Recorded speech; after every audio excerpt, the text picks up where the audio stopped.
Subscribe करें हमारे YouTube channel साधना gold को और पाएं वीडियोस सबसे पहले। बेल आइकन दबाना ना भूलें। आज परिवारों के टूटने का कारण क्या है? अपेक्षा, अपेक्षा, अपेक्षा, अपेक्षा।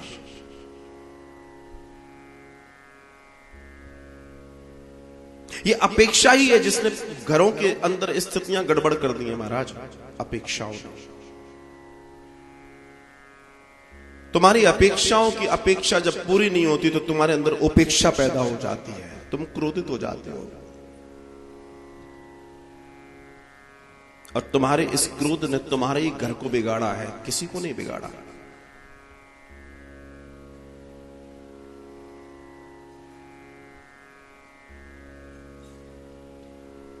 एक स्त्री के जीवन का सर्वश्रेष्ठ क्षण वो होता है कि जब वो एक नई संतति को जन्म देती है, इस दुनिया में सृजन देती है। वो इस दुनिया को, इस कायनात को बनाए रखने में उसका सबसे अहम योगदान है। वो मां है, वो मां है, वो मां है। इस एहसास को समाज जब जब भूलेगा तब तब समाज विकृत होगा और समाज कष्ट भोगेगा। इस एहसास को जिसने भी बुलाया है उसको नुकसान होगा।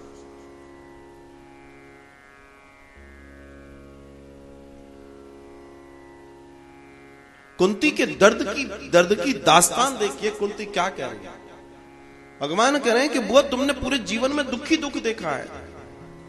पहले तुम्हें गोद दे दिया गया, उसके बाद तुम्हारी स्थिति ऐसी हुई, तुम्हारे जीवन की स्थिति ऐसी हुई कि देवताओं ने चलो वो तुम्हें वरदान दे दिया, लेकिन तुम्हारा विवाह एक ऐसे व्यक्ति के साथ हुआ जो जो जो पीलिया रोग से पीड़ित था।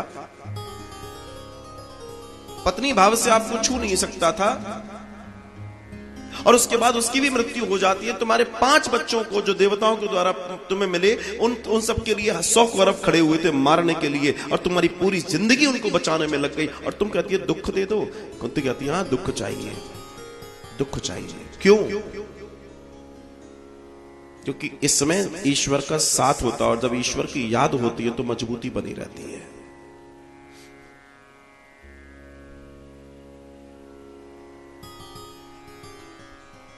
आज लोग महान बन गए, बड़े बन गए, साहब बन गए, बिजनेसमैन बन गए, बड़ी नौकरी, बड़े पदों पे चले गए, लेकिन तुम्हें पहुंचाया किसने, बनाया किसने? और तुम्हें इस बात का अगर अभिमान है कि तुमने बहुत मेहनत की है, तुमने बहुत पढ़ाई की है, तुमने रात रात बैठ के पढ़ाई की है, तो तुम ये भूल गए कि रात रात बैठ के तुमने पढ़ाई तो की है, लेकिन तुम्हारी टेबल पे कौन चाय रख जाता था रात को उठ के, इसका कभी एहसास किया तुमने? तुमने एहसास किया कि तुम्हारे लिए वो दूध बॉर्नवीटा कौन बना देता था? तुमने ये तो देखा कि तुमने मेहनत की है, पर तुमने कभी मंदिर मंदिर जाकर तुम्हारी सक्सेस की दुआएं मांगने के लिए सीढ़ियों पर नाक रगड़ते हुए अपने माता पिता को देखा है क्या? नहीं देखा, क्योंकि उन्होंने कभी दिखावा नहीं किया। उन्होंने कभी दिखावा नहीं किया इस बात का कि हमने तुम्हारे लिए क्या किया। और तुम दुनिया से ये कहते हो कि अब क्या करें, वो माताजी भी है ना, उनको भी देखना पड़ता है। इस शब्द को बोलने के पहले चुल्लू भर पानी में मर जाओ तुम।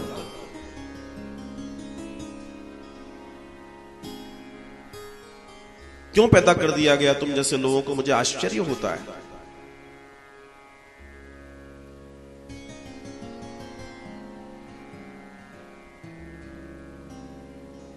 ऐसे लोगों को क्यों भगवान ने जीवन दिया? ये ठीक है, प्रारब्ध की बात है, लेकिन समाज पे अभिशाप है ऐसे लोग जो खुद तो ऐश की जिंदगी जी रहे हैं और उनके मां बाप वृद्धाश्रम में और रोडों पे घूम रहे हैं। अभिशाप है ऐसे लोग। किस बात का जीवन जी रहे हो, किस बात की खुशियां मना रहे हो, मुझे समझ में नहीं आता। तुम किसको तरक्की मान बैठे हो, मुझे समझ नहीं आता। अगर तुम्हारी तरक्की एक अच्छी सोसाइटी में फ्लैट, बड़ी सी पार्टियां, 2-4-10 लोगों का मिला जुला एक समूह, अगर तुम इसको जिंदगी मानते हो, ये जिंदगी नहीं है साहब, ये एंटरटेनमेंट है, मनोरंजन है, और मनोरंजन एक दिन तुम्हें खुद बुझा देगा।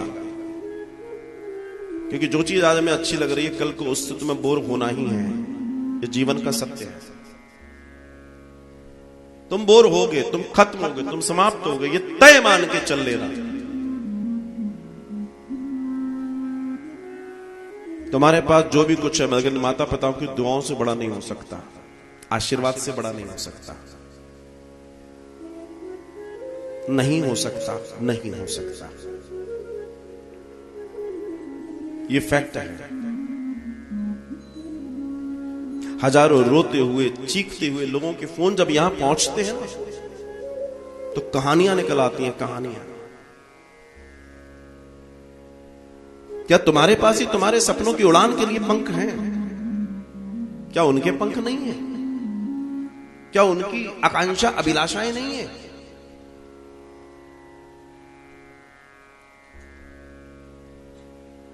किसी ने बताया साहब वो हम ये है, वो हमारे वो बच्चों की तरह व्यवहार करते थे, अब बताओ उनको कभी मीठा चाहिए, कभी ये चाहिए, अब इस उम्र में इनको मीठा बना के कौन दे, ये दे। तो रस है। बचपन और बुढ़ापे में कोई अंतर तो होता नहीं है। जब तुम जानते हो इस बात को, तो बचपन में जब तुम्हारे मन चलते थे, तुम्हें हलवा बना के नहीं दिया तुम्हारे अम्मा पापा ने। आज उनको अगर लग रहा है तो तुमको उनको बनाकर देने में क्या प्रॉब्लम है? और तुम अपने आप को क्या श्रेष्ठ मानोगे जब तुम उनके जीवन में उनको उनका मन का नहीं खिला सकते, मन का नहीं पिला सकते, तो तुम्हारा जीवन तो वैसे ही नर्क है,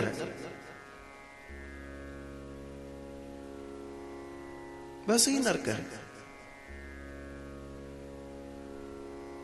मंदिरों में जाकर मूर्तियों को पूज रहे हो और साक्षात घर में बैठे हुए उनके लिए तुम्हारे पास द्वेष है। बेवकूफ समझ रखा है परमात्मा को। सब देख रहा है, पर जितना रिचार्ज तुम्हारा पिछला है बस उतना ही चलेगा। उसके बाद ध्यान रखना क्या होने वाला है तुम्हारे साथ। जितना प्रारब्ध लेकर आए हो उतना उड़ लो,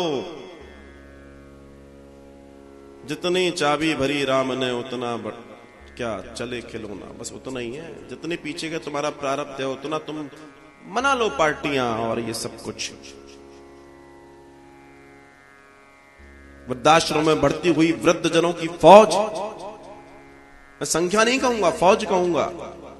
इसका जिम्मेदार कौन है? इसका जिम्मेदार ये समाज ही है, कोई और नहीं। और हम सब समाज के अंग हैं, सब।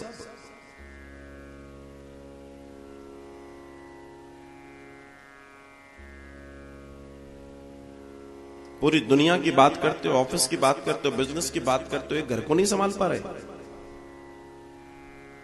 एक परिवार को नहीं संभाल पा रहे। तो तुमने क्या किया अपने जीवन में? किस लायक तुम्हारा जीवन? फिर मैनेजमेंट की चर्चा करते हो, खुद का मैनेजमेंट नहीं है, घर का मैनेजमेंट नहीं है, तुम दुनिया को मैनेजमेंट सिखाने चले हो।